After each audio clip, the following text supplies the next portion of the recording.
there was a whole website where if you decoded it, you got like a file with all the case photos and everything from the cases in the movie. Mm-hmm. Oh, wow. That's And fun. yeah, so I think like I just saw the marketing for this and I'm like, oh, I'm immediately interested because the vibe is right.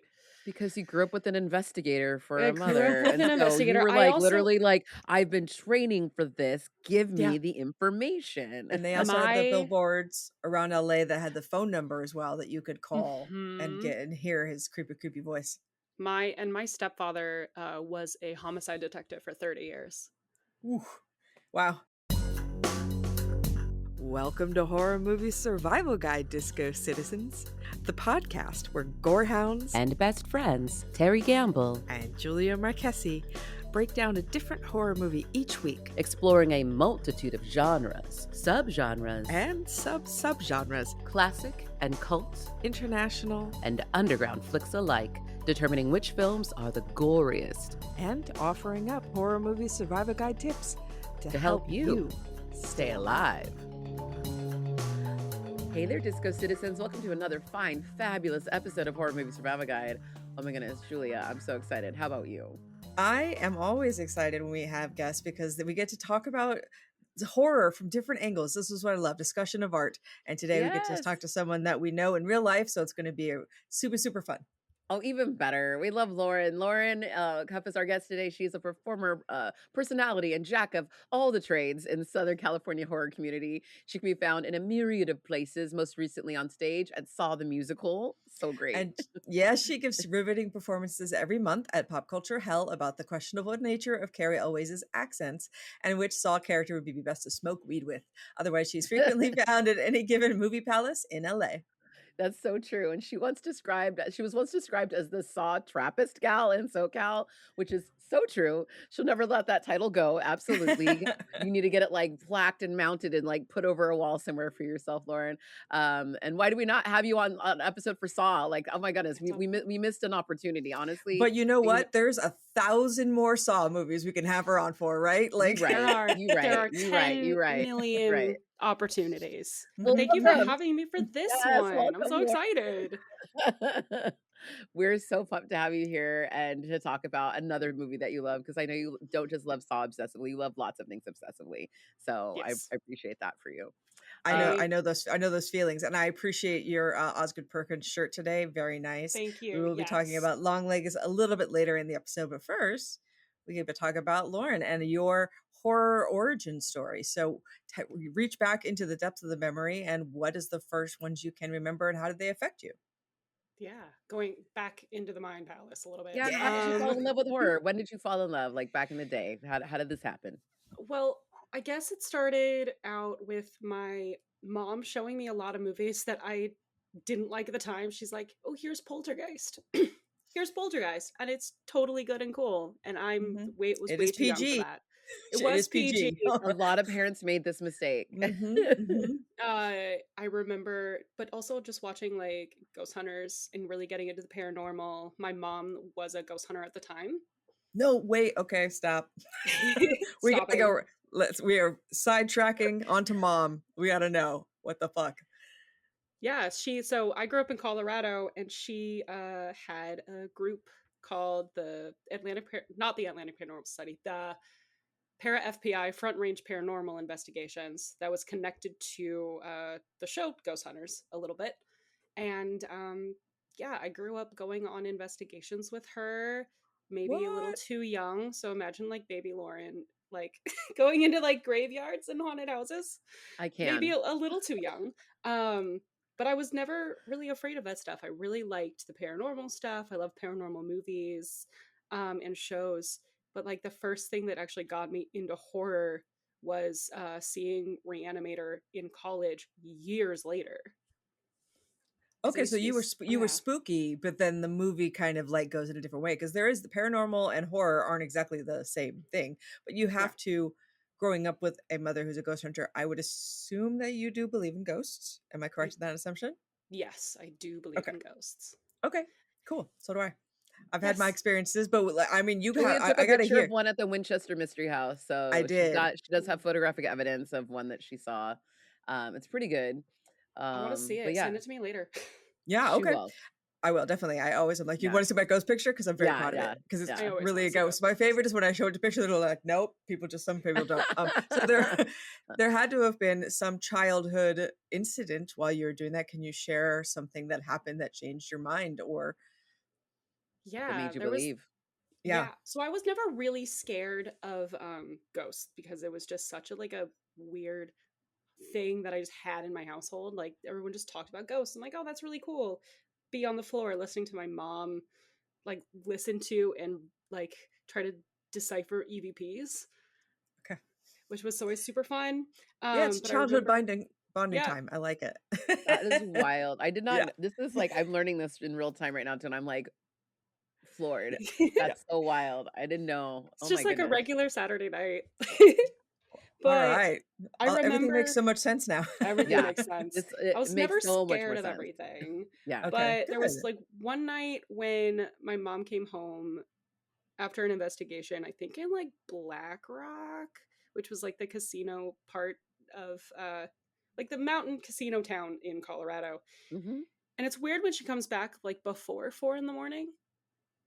And she came back and she was like out of breath and really tired. I'm like, Mom, what happened? And she's like, oh, possession.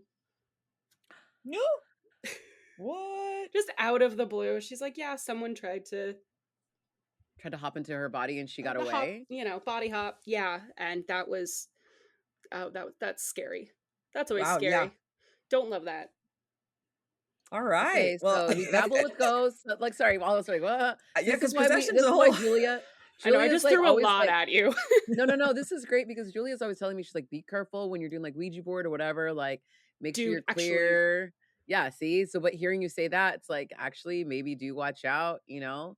yeah, my brother thought he'd be Mhm. really funny and buy me a Ouija board for Christmas a couple years ago. So it's a Wednesday themed Ouija board. Oh, I cute. have not opened it. I will not open it. So Okay. you don't open the portal. You know enough not to open the portal because you grew up with a professional. Is that the deal? And Yeah, are Ouija boards like basically for like people who are professional? It's like the amateur like hour like item. Is like that what we're doing? in my opinion, I think like because it was sold by Hasbro, right? Yeah. Yeah. They were sold by Hasbro to be like like kids' toys, which is a super wild thing for me to think about. But they Yeah. were sold as kids' toys and just like for funsies, whatever. But if you are not, it's like if you're not careful, then I think Kids are things just can opening come through. portals. Yeah. Opening portals, summoning people that are gonna like. It's like online stuff. You don't know who you're talking to on the other side of the screen or the Right. board. You're gonna get scammed. You're gonna get like someone that says they're your grandma, but they're not your grandma. They could be a trickster. Yeah. Yeah. And there's Absolutely. really no way to tell. Cause like I had one in 6th grade and, and like in high school, it was like, we want to talk to Stuart Sutcliffe. We want to talk to John Lennon. Like we're asking Mhm. specific people, whether or not you have those people is up to you. But then when I think back to like junior high, it was just like any spirits in the area. And then I'm like, no, that wasn't a good idea. Bad. Like, No, absolutely right? not. Oh, you were calling Now you're everything like, forth. yeah. You So now didn't you know gotta the be rules. hyper specific. Very nice, positive, Wow. helpful, inspirational secrets. Okay, so your mom was into ghost hunting, but not into horror movies? She was also very into horror movies. Okay. I wasn't. I was not scared of the real paranormal stuff, but like show me Scream. She was showing me like all these different movies. What was it? Scream and Ghost Watchers, which I don't even remember like when that came out, but all these movies I'm like, no, I don't mess with this. Mm-hmm. I don't mess with any of Okay. it.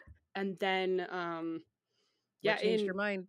in college I had a friend group that said, hey, you like theater, right? You like musicals, right?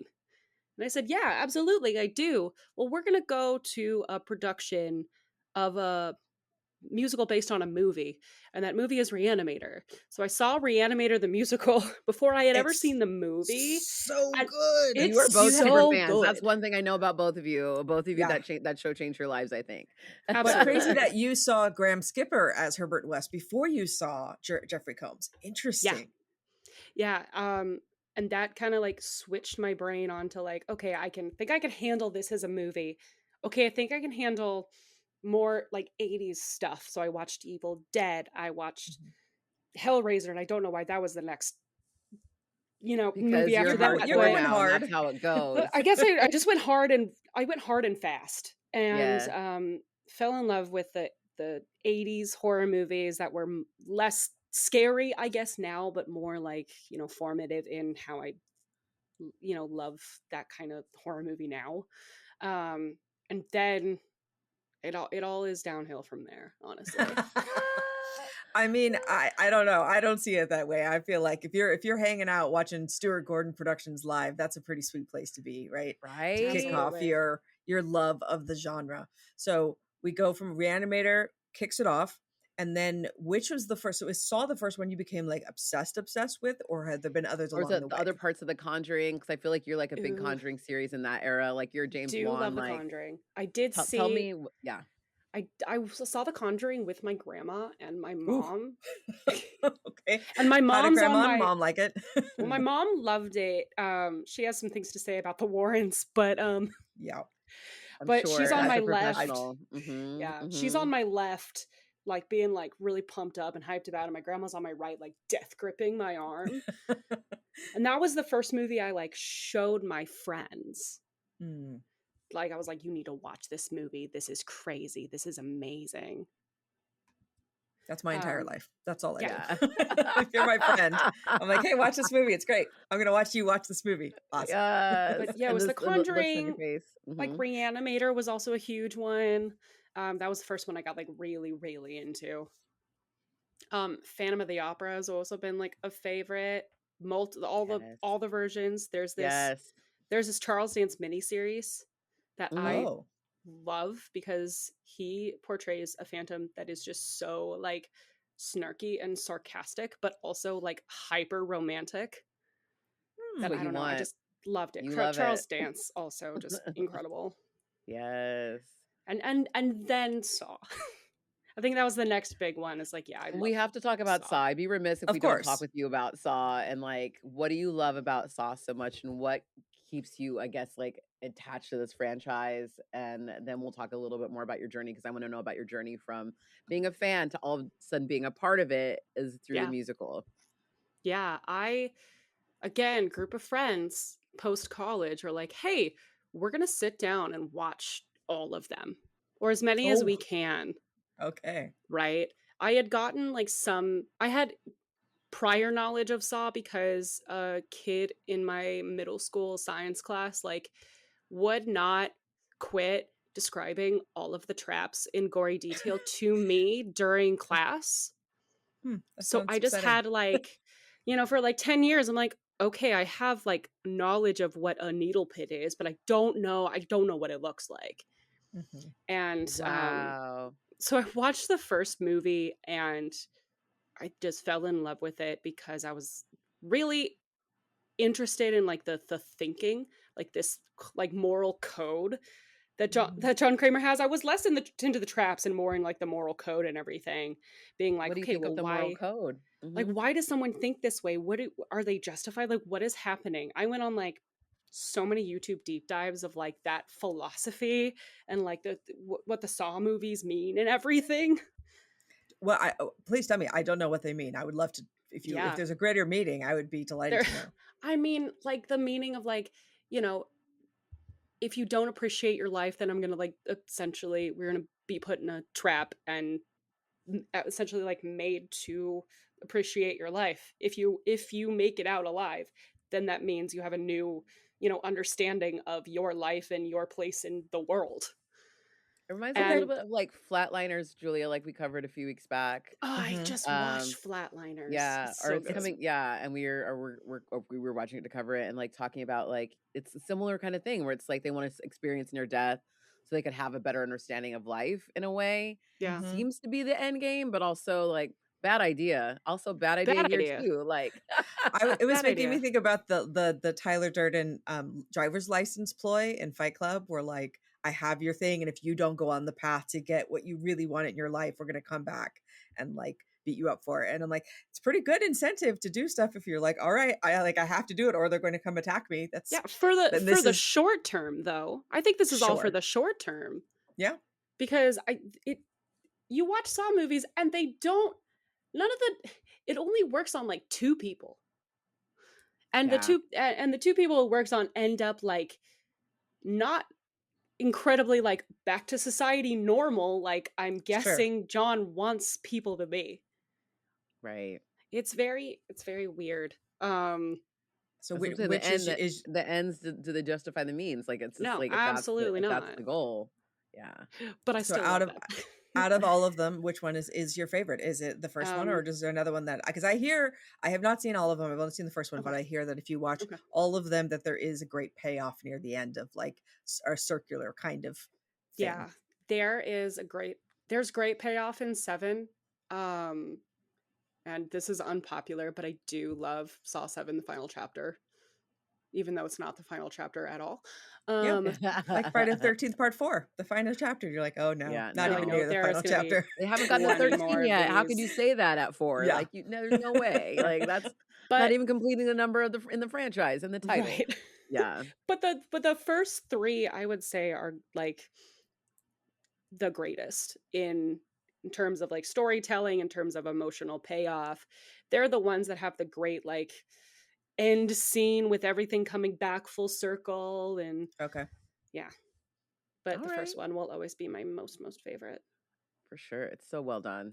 Yeah, so good. Absolutely. Oh, for sure. So how did you end up in the musical? Let's tell us about the story, because you went from being like, I know like so much about it, and like seen you give talks at Pop Culture Hell at Killer Fitness, where you have given like literally PowerPoints presentations about these characters and like different aspects of them. Yeah. But how do you end up in the show? Pop Culture Hell, just really quick, is like such a great place for me to play, because I just said, hey, can I maybe do a presentation on this topic about Saw characters maybe smoking weed?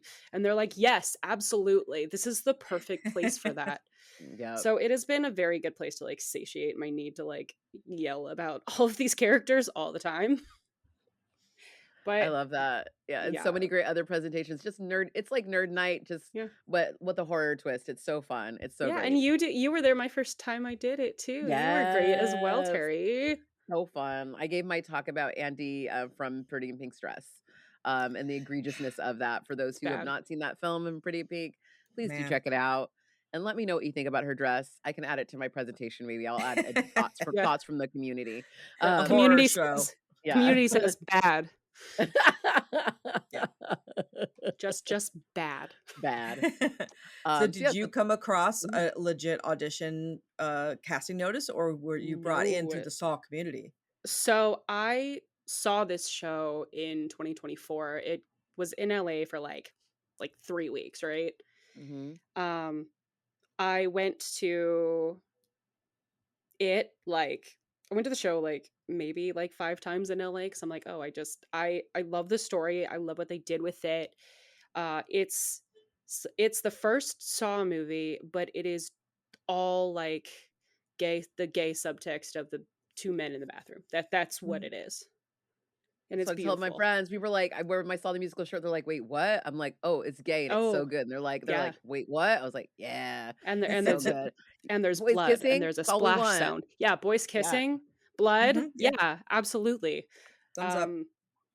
I saw it once in San Diego, and then I just kind of never stopped posting about it. I think I like revived my Tumblr because I couldn't stop talking about it, and I needed like a third avenue to just point all of my discussions. And then it came back for residency in 2025 in LA, same place, and at the Hudson Theater, which I've worked at before. I love this space. It's a monumental black box theater in LA, and it's incredible. Yeah. Shout out Hudson Theater for putting it, for putting up with our show for 10 months. That's an incredible sit down. That was great.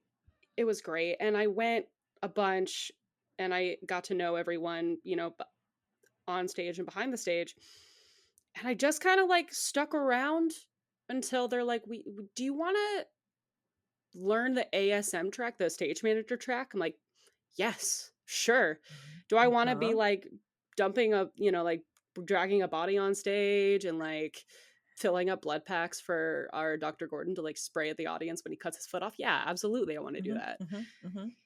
And A then delight to sit next to your family watching you in the show oh, during then that yeah, scene so and then and get blood it spattered with your brother and your dad. It was you were sitting, incredible. so yeah, I auditioned because they're like, we need an extra Amanda because the Amanda track, like all the girls that are playing Amanda are going to do Halloween Horror Nights. So I'm like, oh, okay, I know it. I did my audition. I had 3 weeks of rehearsals in the craziest year ever. And then I started in September playing Amanda / Jigsaw. And you came in November, and my dad came as well. And we had an extra ticket because one of my brothers couldn't come. So Terry sat, I think, next to my 15-year-old brother in the front row. And I didn't know how he would react to the show at all, because I'm like, he's still my baby brother. And I don't want to be like, there's a whole number with Dr. Gordon dancing with a blow-up doll. And I'm like, oh dear, oh geez. I don't know what this 15-year-old boy is gonna think about this. He loved it. He loved the whole show. Yeah. Yeah. His face. It was like, I feel like Juliet, because I kept looking at him too to see how he was reacting to the show as well, because I was like, I'd seen it before too, and I was like, oh my God, what is he gonna do during this? And he was like, oh, he's just like, just eyes lit up. He's just a lit up little sweet glowing face. I was like, this baby loves the show. It was I'm so cute. glad he liked it, and he ended up getting pretty bloody. Thank you to Jesse and Jack in the cast that just made it extra awesome. But like, we were in the splash zone and it was great. Did you tell them they were going to get splash, or was it a surprise? No, I mean, my dad came out to see the show with me for my birthday, and so he already knew what was going to happen. Okay. He's gotten splash before. He knew. The seats are covered in plastic when you sit down, so it's kind of a tell. But I also wore my big black raincoat that day, so I was ready. One of the times I went to go see the Re-Animator musical, I bought a white sweatshirt and sat in the front row, and it was just like, okay, let's go. As much as you want. I saw Re-Animator the musical in Vegas when they did like the 6-week run there, nice. And I sat next to Chris McKenna, who once played Dan Kane in the musical. And because of that, that whole front row just got hosed down at the end. Like, I had never been that soaked. Being covered in blood is one of my favorite things in the world. So, I'm like, bring it on. Let's go. I feel you. Absolutely. What a highlight for you weirdos. I love this so much. Yay. Douse them in blood. Covered them in blood. So you are such a super fan of the people getting doused in blood and covered in blood, and also all things crazy horror. And you, while we were chatting, like horror life as we do out and about while at karaoke, you told me that you were a really big fan of a certain film, and if we ever cover it, that we should have you on. And we're covering it today. And I'd love to ask you, what do you love so much about the film that we are talking about today, which is Longlegs? Longlegs. First of all, the thing that really caught me about this movie was like the marketing of it. I don't know if you guys remember, but like all of the cryptic messages and all of the like decoding you had to do. There was a whole website where if you decoded it, you got like a file with all the case photos and everything from the cases in the movie. Mm-hmm. Oh, wow. That's fun. So I think like I just saw the marketing for this and I'm like, oh, I'm immediately interested because the vibe is right. Because you grew up with an investigator for a mother. And so you were like, literally like, I've been training for this. Give me the information. And they also had the billboards around LA that had the phone number as well that you could call and hear his creepy voice. My stepfather was a homicide detective for 30 years. Ooh. Wow. So we were always, when not watching Ghosthunters, I was watching like NCIS, CSI, Criminal Minds is another one of my favorite shows. So I just really do love like, not trashy, but like very dramatic, like procedurals. And I love Silence of the Lambs, and this movie gave that, vibe. So I was immediately interested. I saw it at Beyond Fest, or with like I bet that was co-presented by Beyond Fest. Yeah, because those audiences are so appreciative and so rowdy. Yeah, this Was was Osgood the Perkins ticket there? from. He was. Oh, We were cool. given like these tickets. I think I saw this movie like 5 times in theaters. It was crazy. That's so awesome. When did you see it? How many times have you seen it, Terry? This was only my first watch. I'd been wanting to see it. Oh, for the you hadn't show. seen it. I just really wanted to watch it because I think Nic Cage is insane and I love him. He is insane. He is very good. And I just know that whatever he puts his whole body into, he puts it into. And also, I know we had been watching almost everything Osgood Perkins has done. We did like a whole Osgood round last year.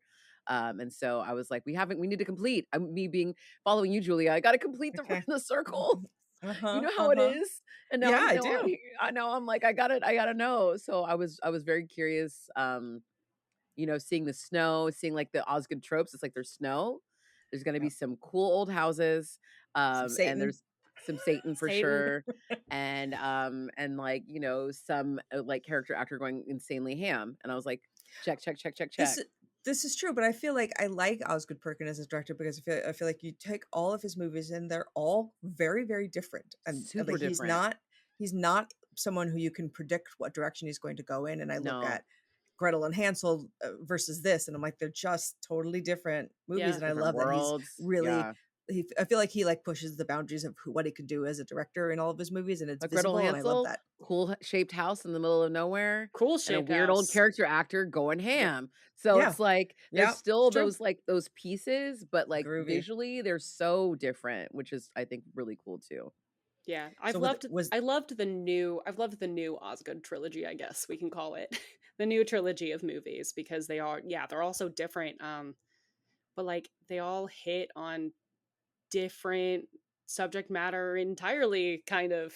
One's a like a 80s weird crime movie, and the monkey is just, I don't even know how to describe the monkey. I do love it a lot. I'm obsessed with that movie, but I have no idea what to call it either. It's like a comedy, but like we haven't completed because now we haven't covered Keeper, so now we have another to go. See, it never stops. That's what the good thing about movies is. You never run out. But was this movie what you thought it would be? Because you, Terry, you are also in LA for this Viral marketing and stuff. Yeah. Go ahead. Sorry. Go ahead. You were asking me or Lauren? Both of you, please. Both of us. Lauren, go first. Sure. I think it was. It definitely was. It hit the again, like Silence of the Lambs, kind of like, okay, there is this rookie half psychic detective, and she like has this perspective and has this sight that no one else has, and how is that going to figure into like who's the actual killer and what's Longlegs' whole deal. And once that's, once you find out what's happening, it takes a complete left turn into kind of what I wanted, which was like an insane third act that just kind of, I didn't expect that. I did not expect the third act either, but I also had anticipated by a little bit. Partway through, I started cluing into some of the clues. But I also just wanted to know more about why the name Longlegs, and I really got stuck on that, and I will never know because I feel like we will never really know. I don't know. Like he says it. He says, I put my long legs on today. Yeah. And I don't.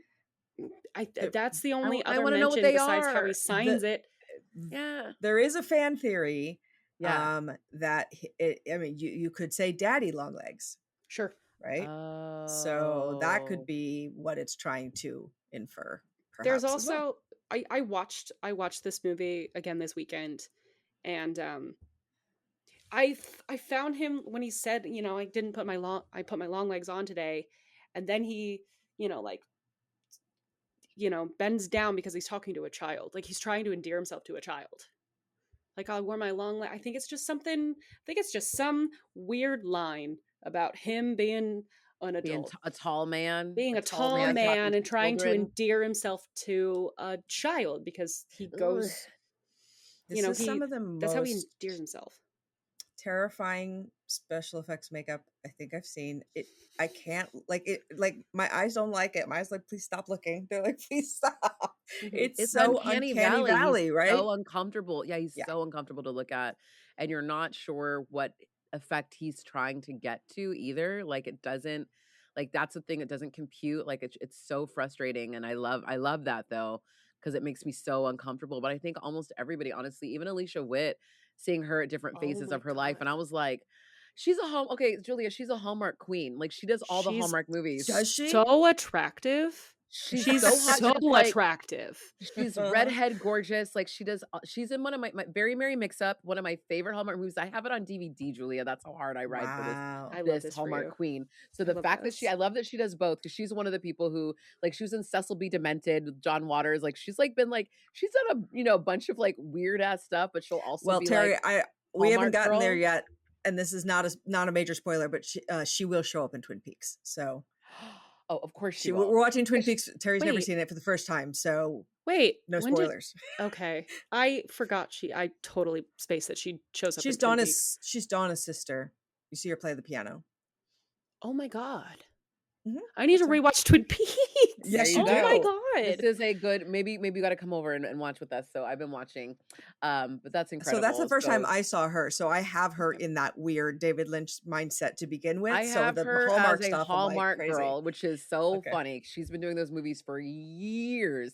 So she goes and does that, makes her little Hallmark money, and then does some weird shit. She goes and make her Hallmark, and then she does some other weird movie. Like it's wild. So she's one of those people, like, Michael Verratti can talk about, that straddles the line that's in between all of that, because there's a lot of crossover, which is just insane to me, of like people doing wholesome content, and then she comes and plays this mom. Yeah. The range. I really, Unbelievable. I do Mhm. have, we do on the show, of course, we do our alternate universe casting. Yes. Who And else? according to the internet, which never lies, Osgood Perkins had only 2 people in mind that could have played this character. It was Nicolas Cage or Brad Pitt. So Oh, yeah. those were and I was like, yeah, I could see it from both. I think I prefer Nicolas Cage for this kind of crazy, but Brad Pitt never Brad Pitt's disappoints been a when he character goes actor all from the out. beginning of his career. Like he's really just like was trapped in a hot bod. Like it's like Yeah. one of those things, I think. Truly. Yeah, just unfortunately trapped in a very No, hot but body. because he would rather play weirdos. I think he would It's rather like Johnny be Depp like, as well, right? yeah, Yeah, I think he like- would have rather, like, he worked on himself to make himself a fucking weirdo, right? Like Johnny Depp did. Like, yeah, but Brad, I think, always wanted that too. Can I Yeah. pitch? Mhm. Can I pitch a Walton Goggins to you Please. Would be great. as a He long would be legs? great. Yeah. I don't know. Michael I don't Shannon, know if he goes in- Michael if my- Shannon. If Yeah. you would go in that direction, because I also love Longlegs is also a doll maker and a glam rock lover and possible possible past glam rock star. So like if we had pushed it 50% more in the musical direction, I think like that would have made me we get a little bit of singing. But I was like, if they'd been more musical numbers, I would have been more happy. Yeah. There's a whole album that was given out at the Arrow after Longlegs, and it has a lot more of him singing. No way. It's just this is like 2 songs, but it's 2 songs of, I think, Nicolas Cage as Longlegs singing on it. Wow, that's amazing. Okay, that's incredible. Okay, And we're gonna have to would play wanted that. this to be. I would have wanted this to be 12 songs, whole album. Put them on I it. would listen. It's good. If he's doing his glam rock lover and doll maker, what else do you need, really? I'm kind of What a shocked that interesting we villain, have yeah. not like unearthed, unless I'm totally mistaken. It's weird that we haven't unearthed like a Nicolas Cage band like that he was in when back in the 70s. Mm-hmm. Because I that just just think feels right. Yeah, he sings in Peggy Sue Got Married, but he's Mhm. doing his like crazy high voice in that movie, so it's a little. And here he's doing a crazy voice as well. I'm like, what if Nicolas And Wild Cage at it Heart, was like, yeah, but what if it's like no frills? He's just like actually singing and not doing karaoke Elvis kind of style. Yeah. Yeah. I'm sure he has a nice voice. I'm sure he's trained like he would have any other of his instrument. There are worse people that have been cast as major roles in musical movies that have not done well. That's very true. But see, my motto is every movie is better with a dance number, right? So like anytime Correct. you bring in that one, I love horror, I love musicals, give me a horror musical, I'm a happy girl. I will tell you my frustration with this film, which Okay. I don't particularly like Maika Monroe's performance. And I get it that after watching on the second time, okay, has the thing in her head that's connecting her, and she's kind of detached for that reason, right? Because like I watched the first time, like she's autistic. Like, what is her deal? She can't really look at anybody. She actually reminds me of Holly Gibney from Stephen King, that he's so in love. It's like this kind of very stepped outside of reality kind of. But I feel like I want her to have the power of a Jodie Foster in Silence Lamb or a Holly Hunter in Copycat, and she doesn't. She doesn't for me. Like she's so detached from so much of this movie. Yeah. I'm like, I don't know really anything about her. I don't know why she's acting so strangely. And the turn at the end when she's set free, if that's what happens, I don't feel is big enough to be like, she seems like a different person now. That part A, she was under a spell. Part B, she's different and awake. I don't get it. So that's my frustration. How do you two feel about that?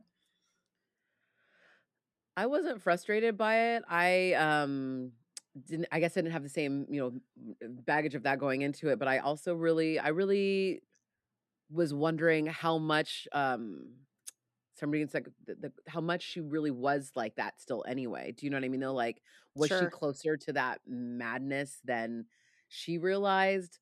Was she, really more, did she have more agency? And I was left with more questions at the end of like, yes, she was set free, but she was also her mother's child. And her mother was for sure fully twanged, and her mother had, made some choices. I was like, was this really more of like, this is how this family, this strange family with the man downstairs helped raise her. Like, this is what's left of her. This is like, it. If that's what's left of her, it's the remnants. Like, even that sparse cabin that she had moved into, and like the house and everything, I was like, she's really worked hard to build like these thick walls around her physically and mentally, and trying to like burst through, but seeming like, I don't know, it was just the perfect story for somebody who's stuck, and doesn't know how to get out.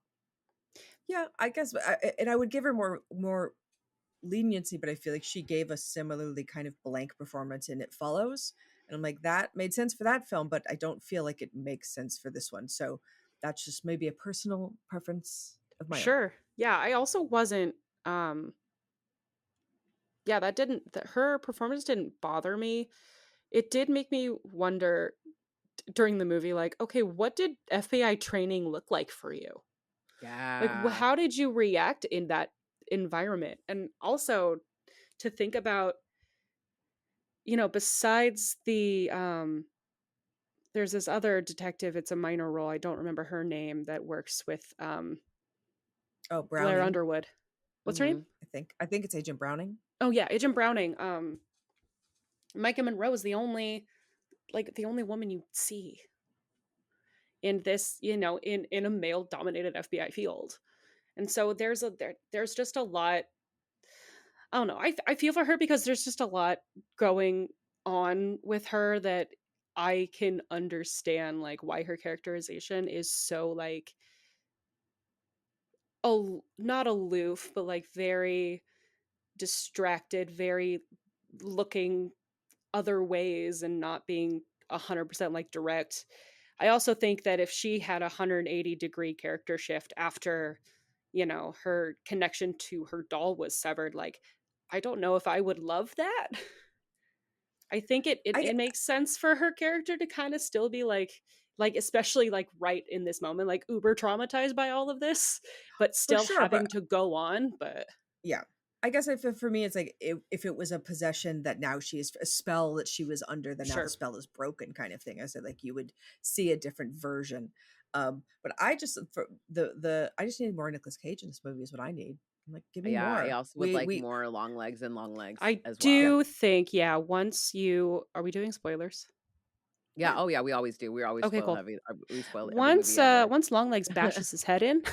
Yeah. Which I think is one of the coolest moments in the film. Just like the way that is just so graphic. Yeah. And so just like shout out to the effects team. Makeup. Woo, and seeing that makeup get busted. Woo. It's like the lack of nose is crazy. Yeah. Once he goes, then that is kind of like, okay, well, now what? There's something that happens for me in Osgood Perkins movies when you get to Act 3, especially of the last 3 movies he's done, where you get to Act 3 and you're like, okay, what now? And now what? I feel like the ending wasn't as strong as I would want it to be, and I feel like it He loves abruptly Stephen King. ends. That's all I'm gonna say about it. But I I think feel it's like he just I has think really it's great just the ideas. He way. doesn't always know how to end them the way that feels satisfying to the Yeah, audience, I think, absolutely. is what it is. Absolutely. I Yeah. mean, I love the end bus scene in The Monkey, but Yeah. okay, cool. I love how you end up, you know, I guess I love how you end up shooting Alicia Witt at a kid's birthday party, and like having this like trauma response to running out of bullets when you can't shoot the doll of your boss's daughter. It's a Yeah, crazy, yeah. what I just said is crazy. It is. But it's interesting because you have so much of this hiding in the shadows throughout the movie, and then the third act, some comes out, but it never is enough to be like, wait, what is the deal with this thing? Tell me, with the ball, with the thing, with the They're and the still gonna glam be rock, shrouded what? in it Mhm. because it's still like the curse is still there's still many dolls still out there probably. It's still holding on to her is my guess too, Yeah. because there's still like the 11 other like dolls because they only have those 2 dolls that they or 3 now that they've destroyed, right? So there's still Mhm. like, Or you two know, two and a mystery third. right. Mhm. And so there's like still all these other dolls that are out there. So there's other tethers. And like he said, even once I'm gone, I'm never gone. And so I think that's why Yeah. you don't see her fully lift because Sure. she's Yeah, it's only absolutely. a portion of her. It's not all of her. And it's not all of them that are free. Like there's still all she knows Yeah. there's still these other tethers basically like out there in the world that either she can try to find because she could with her pattern Yeah. recognition and just the information she had, but does the information leave her? I don't know how much information leaves her, what still stays with her. Do you know what I mean though? Like what is that portion? Yeah. So there's a lot more questions obviously at the end. I was like, "Oh my god, that's probably why she's not like changed as Yeah. much either because it's like, oh shit, it's actually realizing like, oh, I may have been cleaned up my little corner of the world, but like there's still so much world Yeah. out there that And needs help." also like the we see another example of people coming out of like the of a victim coming out of a spell, and that's Carrie on camera. Mhm. Kiernan Shipka. Wow. Wow. Yeah. Terrifying. So Yeah, and she plays she's still like like the first super victim, out of like it. She's still kind yeah. of like in a daze too, but at least she's like, but when she has that huge that monologue at Maika Monroe, I'm like, I didn't even know that was her at first. She did such a great job in this movie. It's terrifying. Yeah. So she plays Carrie Ann, and she's like the first little girl basically who had been possessed by this long legs phenomenon and with the doll and the whole bit. And Yeah. she is in a mental institution and she basically talks to Leah about everything about her and and basically what she would be willing to do for the Dark Lord, aka Longlegs, aka the Dark Lord as well. It's Yeah. pretty And intense. can I ask a question about that though? So Mhm. Hmm. so satanic worship happening in this film. Got it. Yeah, You have to keep Satan happy. I understand. But absolutely. usually the bargain you have with Satan is that your life is awesome, right? Like that's the gift. That's the power that he's going to give you, the Sure. life you want, right? Ever this like, what is the benefit of serving this Lord? Because it looks This like one is you it's get to miserable for survive. everybody. Yeah.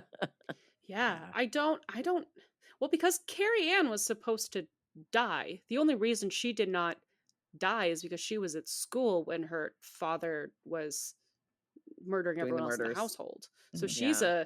she's collateral. Sure. She's just existing.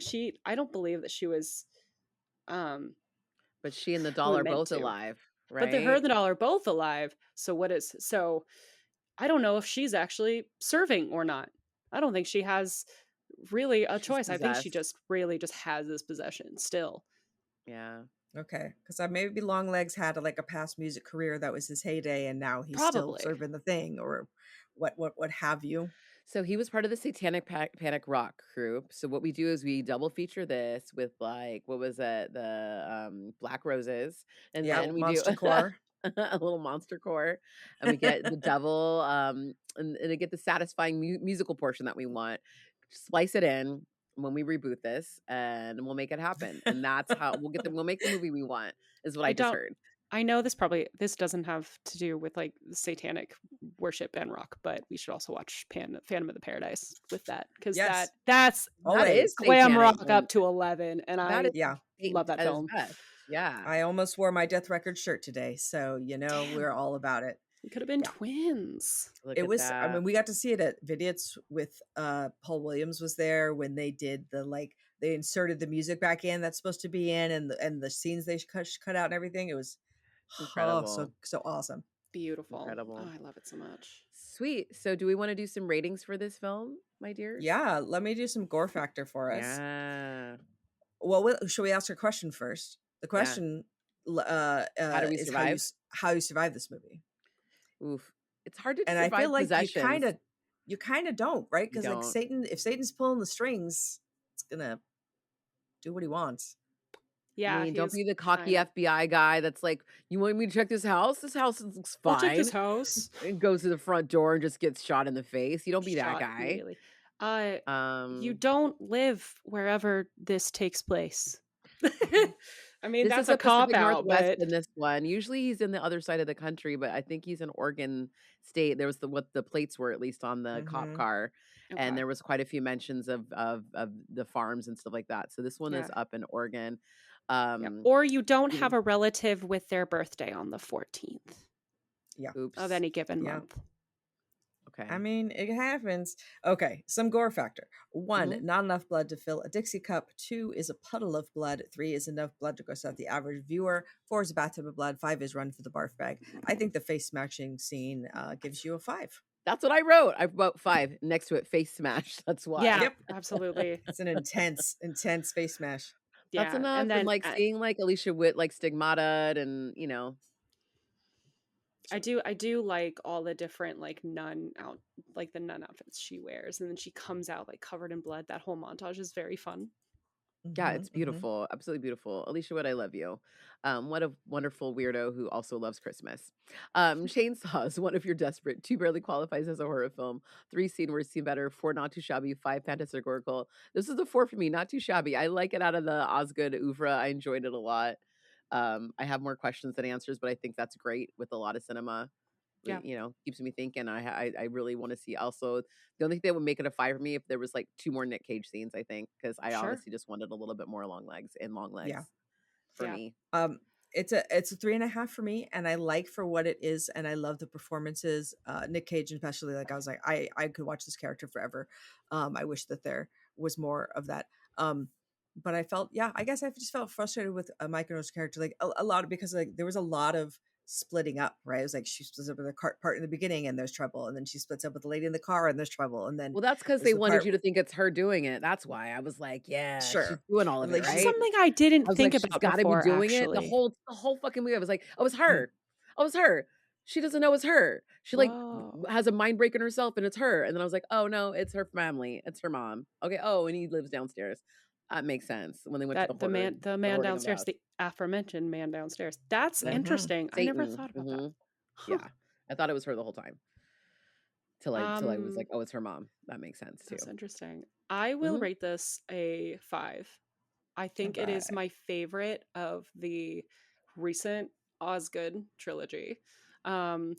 There's things about it that are just so funny to me too, like the fact that the time and place because you have a big picture of Bill Clinton on the wall. Yes. The prison owner is just very funny and doesn't actually think that checking IDs is is good for the institution or not the prison, sorry, the institution. I was like, you have to sign so many things usually when you go visit someplace like that, and they were like, oh, you need to do that. Sorry, didn't do it. Was that guy possessed too? Like, what happened? Maybe possible. There's moments like that make this like a top tier. Like everything's kind of like so surreal and weird, but it's such a cool world and it's so beautiful and cozy, weirdly for me, that I just really love living in this movie when I watch it. I love your cozy movies, Lauren. This is great, right? We all love cinema, and when movies that make you happy make us happy. So let us know where folks can find you online and anything else you'd like to plug at this time. Yeah, so I'm mainly just on the Insta at Spirited Words. I don't know when this is going to go up, but the next Pop Culture Hell at Killer Fitness in Burbank, California is March 25th, but I will probably be hanging around there other days as well, other months. Come check Pop Culture Hell out and come check me out. Lauren's usually at Pop Culture Hell, so if you follow Pop Culture Hell as well, which is also on the Instagram, you can, I'm sure, see whenever she's going to be back on the lineup. And also, I feel like I do pop up around at like Fangoria tables, like at like different like events, it's like that too. So I'm always looking out for you. Around the city. Yeah, I'm looking at tickets to Midsummer Scream right now because they just announced their theme this month or this year is horror musicals. Like, get out of here with that. It was like made for me specifically. Me too. I'll be running. I'll be running around there in August, so that'll be so exciting. Excellent. Perfect. Well, you can listen to other episodes of Horror Movie Survival Guide wherever you like to get your podcasts. You can watch us now and see our cute faces as we talk to Lauren. I am on 2 other podcasts, The Losers Club, all about Stephen King. This year we are ranking all of Stephen King's novels from 1 to 66 to 1. And I was just on the first episode, so you can hear that. I'm also on Jodorowsky, all about Alejandro Jodorowsky. And I just have to pause you real quick and tell everybody that need to check out Julia on those because she's always the wild card. So please check out her opinions on all the Stephen King things. I messed up the algorithm for that novel raking. Real good. I love it. I knew I would. Anyway, Jodorowsky as well. Sorry, back to Jodorowsky. Sorry. And then you can watch my documentary Out of Print, which is celebrating its 10th anniversary this year. Also, my my Stephen King short, I Know What You Need. If you would like to watch it, you can see it on Arrow's Player or message me for the link. All right, awesome. Thank you so much. You have a beautiful week, everybody. And thank you, Lauren. I'm gonna go put on my long legs now, ladies. Okay, bye. Oh, that was so awkward. I'm so sorry. Bye. Thank you for listening. Horror Movie Survival Guide is independently produced by Terry Gamble, Julia Marchesi, and Sierra Ryan. Hey, that's me. If you would like to support the show, find us on patreon.com/horror movie survival guide.